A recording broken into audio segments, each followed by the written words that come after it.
Φτάνει πια να με πονάς. Πάλι ψέματα μου λες. Φτάνει δεν αντέχω πια. Πάψε λοιπόν να με γελάς, να με πληγώνεις, να με πονάς. Πάψε να λες και ψέματα, τώρα λοιπόν που σε έμαθα. Πάψε λοιπόν να με γελάς.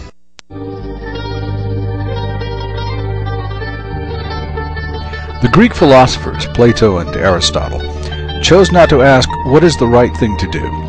Instead, they asked, what traits of character make one a good person? These traits they called virtues. What is a virtue? It's a trait of good character, manifested in habitual action, which means you practice it all the time, and it's good for you to have. In other words, virtues are needed for human beings to conduct their lives well. The Greeks believed that if you acquired the right virtues, you would then act in the right way. For example, an honest person wouldn't lie. How do we decide what the important virtues are? According to Aristotle, they are the character traits that exemplify the better nature of human beings. For example, the following. Here's a short list of virtues. Try to see how many virtues on this list you have.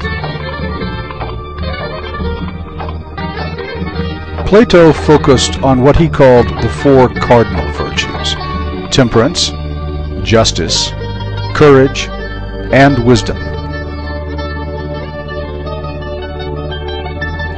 Aristotle, who was Plato's student, chose to focus on temperance, a trait he never managed to pass on to his student, Alexander the Great.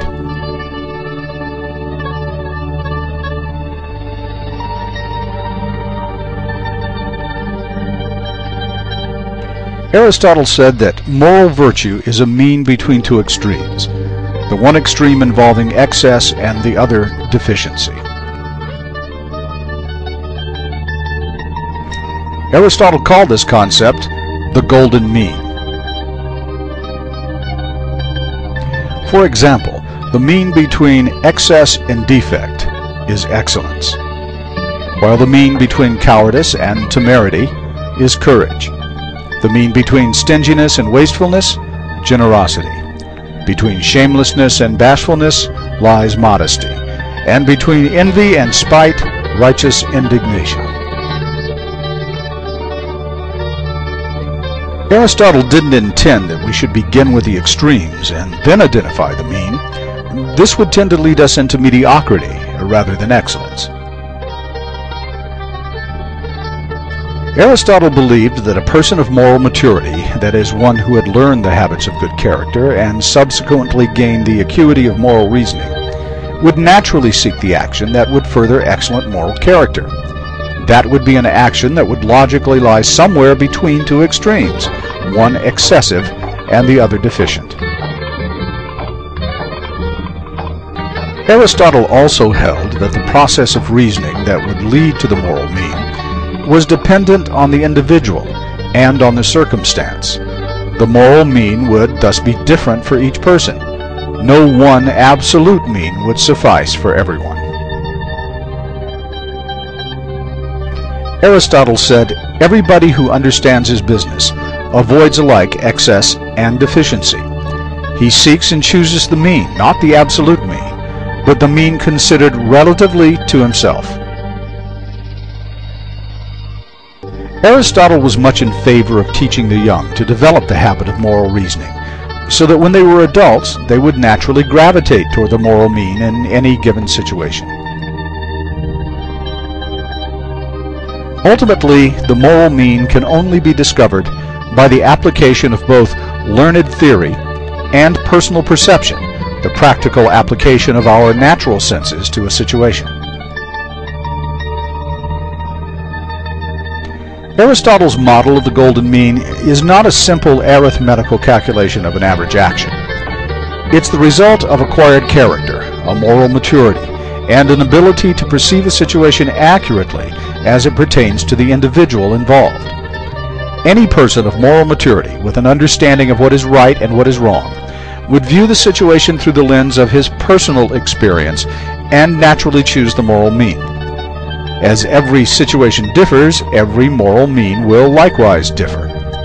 It is the result of acquired character, a moral maturity, and an ability to perceive a situation accurately as it pertains to the individual involved. Any person of moral maturity, with an understanding of what is right and what is wrong, would view the situation through the lens of his personal experience and naturally choose the moral mean. The moral mean, according to Aristotle, is not only the right quantity, it also occurs at the right time, which is when a virtue is needed the most, toward the right people, those who merit your acting on your virtues, for the right reason, to advance your character, and in the right manner, with propriety. Are there virtues that are needed by all people at all times? Well, according to Aristotle, yes. For instance, courage, because no one is so safe that danger may not sometimes arise. Generosity, because there's always property to be managed and always some people who are worse off than others. Honesty, because no society can exist without communication among its members. And loyalty, because everyone needs friends. What are the strengths in virtue ethics? Well, it provides the proper moral motivation, the building of good character. It allows for flexibility in being partial. We can generally recognize bad character when we see it, and it supports some feminist concerns. Other ethical theories typically emphasize impersonal duty, contracts, the harmonization of competing interests, and the calculation of cost and benefits. These are often considered male priorities.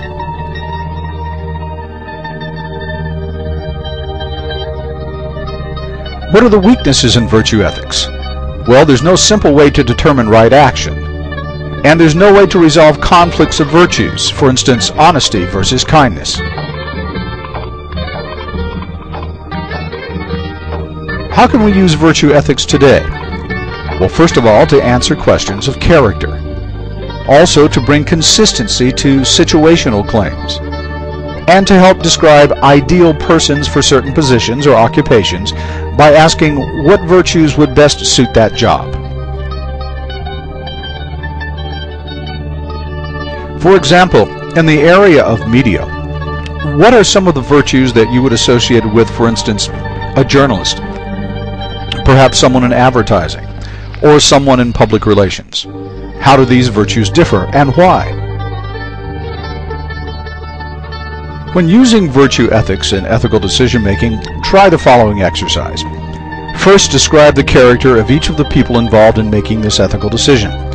Try to attribute a positive virtue to this person, and then juxtapose that with a negative counterpart. For example, could an efficient character also be viewed by some people as an emotionless character?